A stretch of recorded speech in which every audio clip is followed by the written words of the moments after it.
Bismillahirrahmanirrahim. Assalamualaikum warahmatullahi wabarakatuh. Alhamdulillahirrabbilalamin. Wabihi nasta'in ala umuri dunya waddin. Wassalatu wassalamu ala asrofil anbiya wal mursalin Sayyidina Muhammadin wa ala alihi wa sahbihi ajmain, amma ba'du. Pertama-tama perkenalkan, nama saya Yusra Ginari Sadewa dari Prodi Ilmu Al-Quran dan Tafsir semester 6, ingin melaksanakan tugas ujian akhir semester dari mata kuliah Tafsir Tahlili yang diampu oleh Dr. Mufrid Sidki.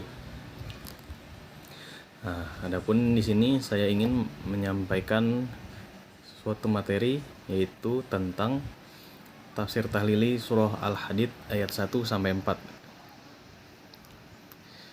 Di pembahasan kali ini ada beberapa hal yang akan dibahas, yaitu kosakata apa saja kosakata penting dalam Quran surat Al-Hadid ayat 1 sampai 4, lalu munasabahnya, lalu asbabun nuzulnya, lalu uraian tafsir, lalu yang terakhir itu ada kontekstualisasi ayat dengan kondisi kekinian. Baik, tanpa berlama lagi kita masuk ke bagian munasabah. Ya, munasabah dari Quran surat Al-Hadid ayat 1 sampai 4 ini, ya, setiap ayatnya menunjukkan keterkaitan yang erat antara penciptaan langit dan bumi, ya. Lalu kekuasaan dari Allah itu sendiri, sifat-sifat Allah, dan kesaksian alam terhadap kebesaran Allah. Ayat-ayat ini juga saling melengkapi dan menguatkan dan juga menjelaskan keagungan Allah dalam berbagai halnya, berbagai aspeknya. Ya, cukup sekian munasabat. Lalu lanjut ke kajian kosakata. Sini ada 4 kosakata penting. Yang pertama itu ada sabbaha, ya. Sabbaha itu terambil dari kata sabbaha yang pada mulanya itu berarti menjauh. Lalu yang kedua itu ada al-zahir. Al-zahir ini maknanya ada dua, ya, yakni ada kekuatan dan kejelasan atau penonjolan. Lalu yang ketiga itu lawan kata dari al-zahir, al-batin.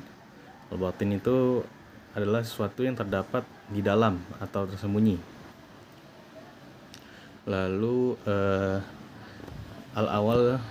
awal dan akhir, al-akhir, yakni al-awal itu maknanya permulaan, sedang akhir itu adalah lawan kata dari awal atau akhir,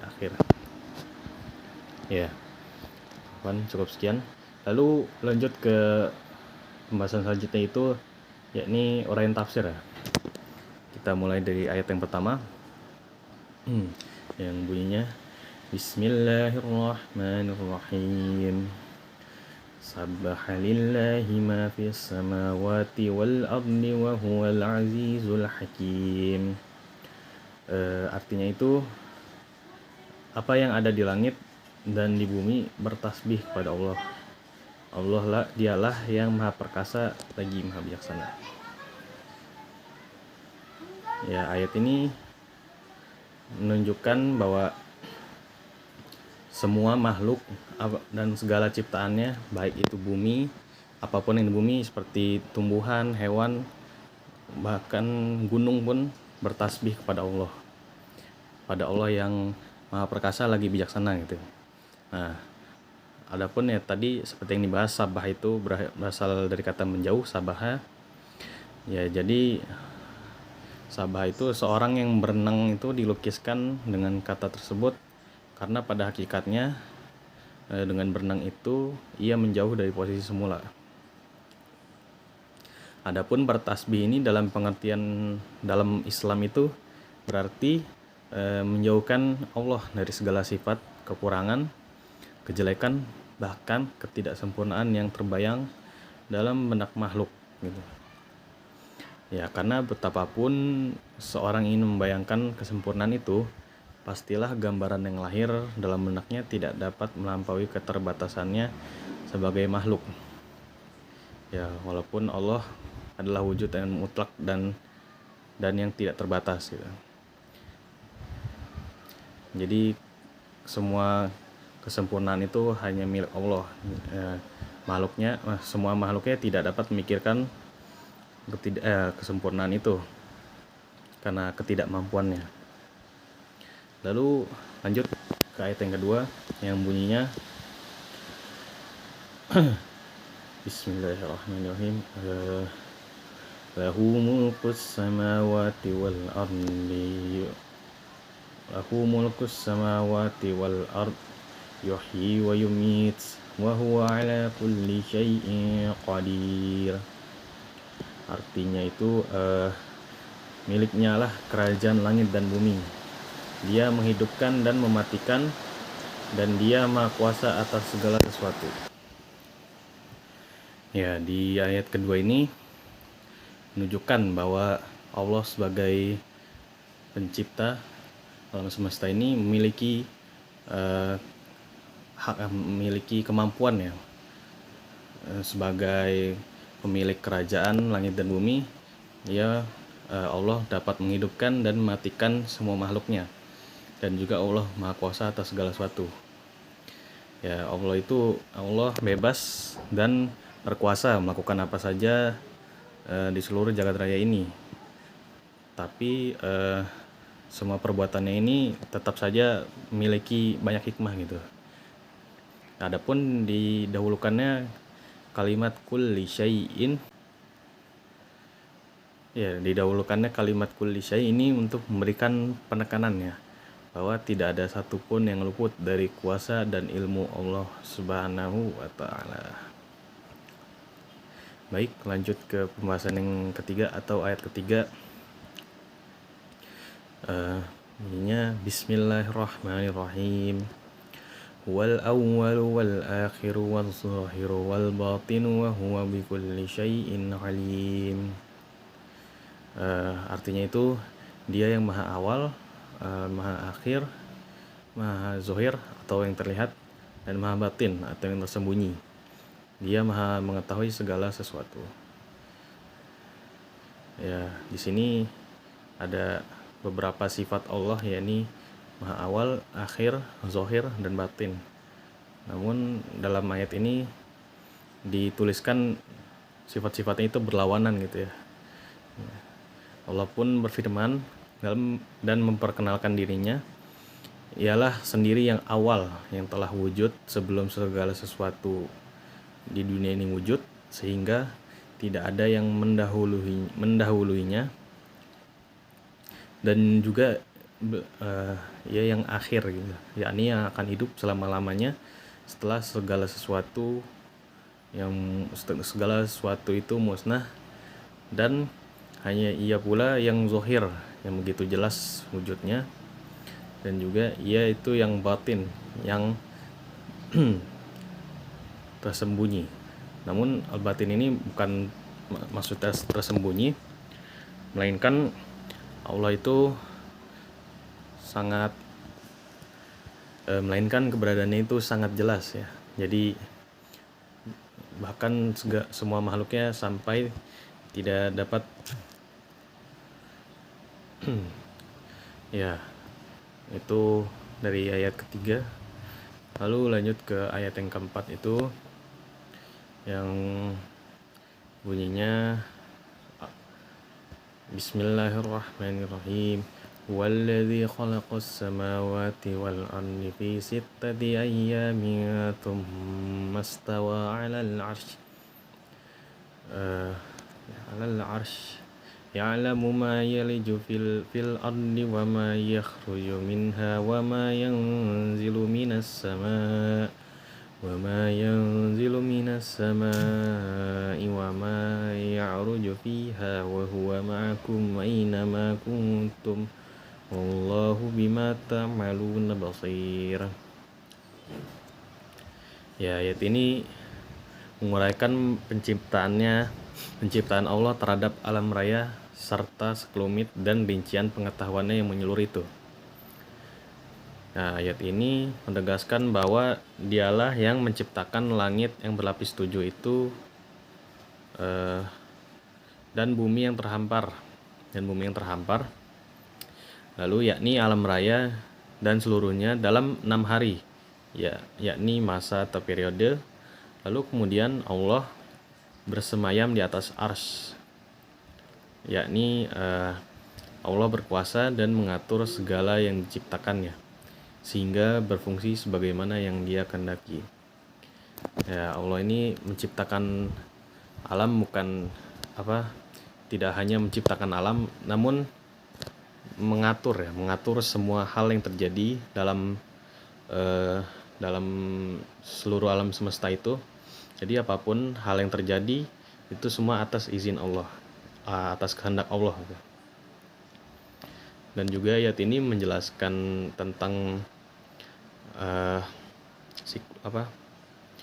periode-periode tentang penciptaan alam semesta ini ya. Dari tadi itu 6 hari periode pembuatan alam semesta ini. Dan juga ada kata yakhruju minha wa ma yunazzilu minas sama. Nah, yakhruju minha ini maksudnya dikeluarkan dari bumi itu, ya maksudnya mungkin itu tanaman atau nanti mayit yang akan dibangkitkan ketika hari akhir. Lalu ya mungkin seperti itu. Lalu yunazzilu minas sama, ya yang seperti yang kita tahu diturunkan dari langit itu hujan, lalu cahaya matahari gitu. Ya, itu sedikit pengertian dari ayat ini. Ya. Lalu lanjutnya asbabun nuzul. Oh iya, asbabun nuzul dari ayat ini belum ditemukan ya. Mungkin karena ayat ini menjelaskan tentang kekuasaan dan sifat-sifat Allah Subhanahu wa taala. Jadi ayat ini langsung turun dari Allah Subhanahu wa taala tanpa perantara, maksudnya tanpa ada kejadian khusus di bumi atau kejadian pada nabi. Jadi ayat ini semata-mata hanya untuk memperkenalkan diri Allah atau memberitahu manusia tentang sifat-sifatnya dan kekuasaannya dalam alam semesta ini gitu. Lalu lanjut ke kontekstualisasi ayat pada kondisi kekinian gitu. Jadi Quran surat Al-Hadid ayat 1-4 ini dapat menjadi pengingat bagi seluruh umat muslim, bahkan umat manusia untuk selalu mengingat kekuasaan, pengetahuan dan kebersamaan Allah Subhanahu wa taala. Ya, seperti tadi maksudnya ayat ini bisa jadi pengingat gitu pada kita semua tentang betapa berkuasanya Allah dan luasnya pengetahuan Allah tentang seluruh alam semesta ini sebagai penciptanya. Lalu yang kedua itu dapat menjadi pengingat untuk kita ini bahwasannya semua perbuatan sekecil apapun akan dipertanggungjawabkan baik di dunia maupun di akhirat. Ya, ini banyak ya ayat seperti ini yang dapat menjadi pengingat bahwa seluruh perbuatan kita sekecil apapun, bahkan sekecil biji zarrah, akan dapat balasan yang setimpal gitu. Ya, ayat ini salah satunya. Lalu yang ketiga itu kita sebagai pengingat untuk menyerahkan diri kepada Allah. Ya, ayat ini mendorong umat Islam untuk menyerahkan diri sepenuhnya pada Allah dan mengakui bahwa Dia satu-satunya yang memiliki kekuasaan. Ya, ayat ini mendorong kita untuk menyerahkan diri kepada Allah atau bertawakal gitu sepenuhnya. Sebagai zat yang maha perkasa dan maha segalanya. Lalu yang terakhir itu menghindari kesombongan ya. Nah, ini yang terpenting. Ayat ini mengajarkan seluruh manusia dan umat muslim dan seluruh umat manusia untuk tidak sombong ya, dan merasa lebih tinggi dari orang lain. Karena semua manusia itu adalah makhluk yang lemah dan bergantung kepada Allah. Ya, ayat ini menjadi pelajaran ya bagi kita semua untuk tidak sombong dengan apapun yang kita miliki. Rasa sombong karena miliki kelebihan dari orang lain, ya semua hal itu tidak ada apa-apanya dibanding kuasanya Allah Subhanahu wa taala. Kita sebagai makhluknya yang lemah ini tidak ada apa-apanya dibanding Allah Subhanahu wa taala. Mungkin cukup sekian pembahasan Quran surat Al-Hadid ayat 1 sampai 4 ini. Kurang lebihnya mohon dimaafkan.